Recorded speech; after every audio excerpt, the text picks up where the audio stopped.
YouTube has officially removed the dislikes from videos, all of them, even though you could already do that originally and crouched it within the old, hey, we're trying to help everybody kind of decision making. Sit on back. We're going to talk about the patterns that YouTube has had continually when it comes to larger companies and what they do for them versus the main creator that is actually creating content for the channel. They remove the dislikes. Why does that matter? Why have their last patterns actually caused discord amongst the people creating videos? Let's do it. I'm going to talk about random crap. You're going to watch a random video while I do it. Now, YouTube has a history of choices and lack of choices with very little creator upside, almost none of it on the creator upside, and most of it on the big business and YouTube side.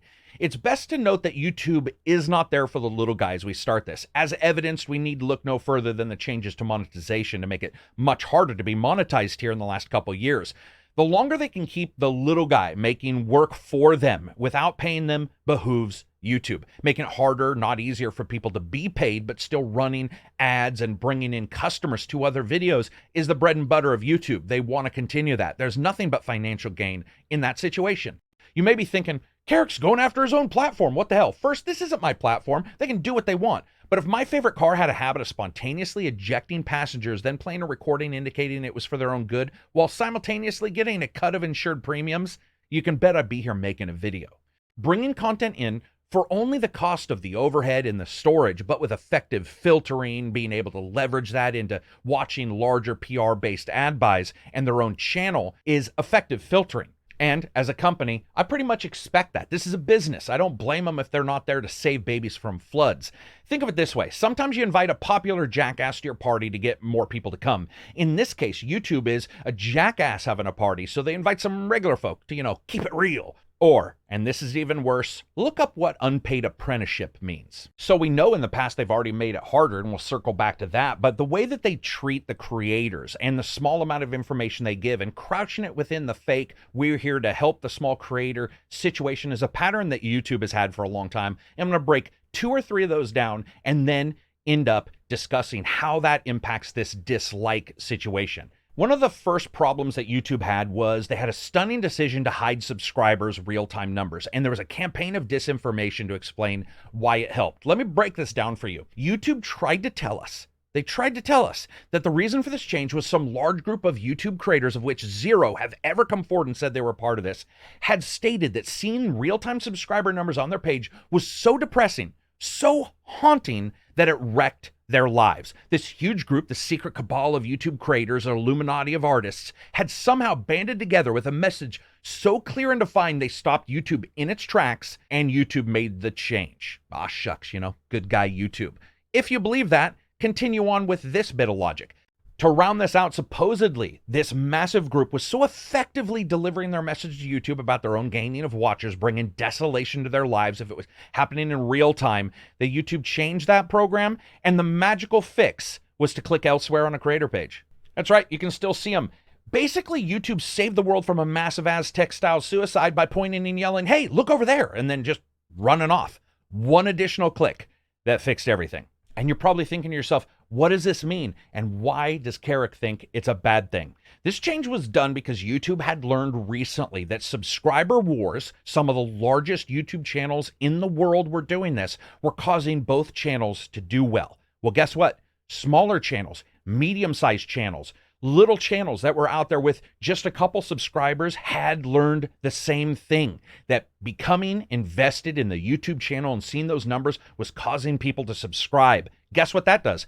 That requires YouTube to pay monetization out to smaller subscribers more quickly than they would at any other rate. And why do we know that? Well, suspiciously timed right around the same area was YouTube increasing the demands to get smaller channels monetized and its proximity to hiding that public subscriber count.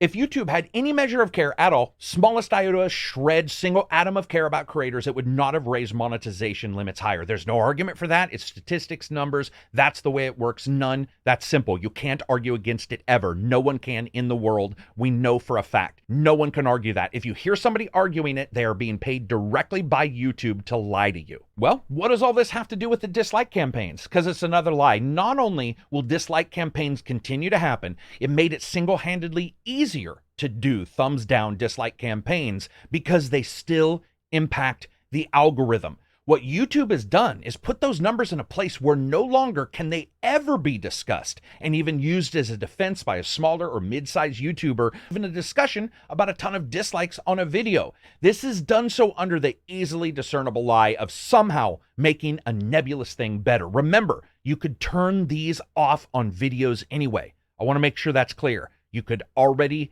do this on your own videos. If that alone isn't an indication that a massive company is lying to you, or that, shocker, the video you're on is absolutely shit, I don't know what else to say. YouTube has a vested interest in these kind of subterfuges. Now, why is that? Its own video is the lowest rated video of all time on the service, and companies have entire PR campaigns whose job it is to handle bad press, including huge numbers of thumbs down on videos that go out of games and movies and other entertainment forms. These are heavily monetized, including some of the same blockchain NFT expanding companies that you see doing PR releases right now. This was done to obfuscate for large companies, and the unmetered, illogical rhetoric of smaller channel protection isn't only laughable, but it's not backed up by statistics, reporting, or YouTube's own history, or YouTube's decision making.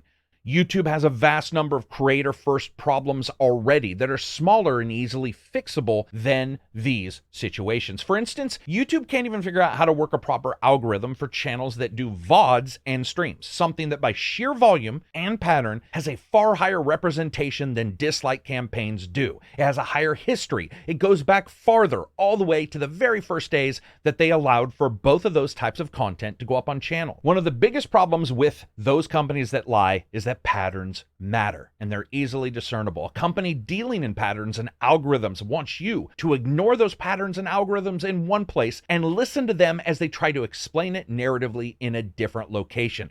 I'm not saying you kill the horse that never wins a race, but at some point you look at that horse and say, man, maybe you should just be like at the county fair or something.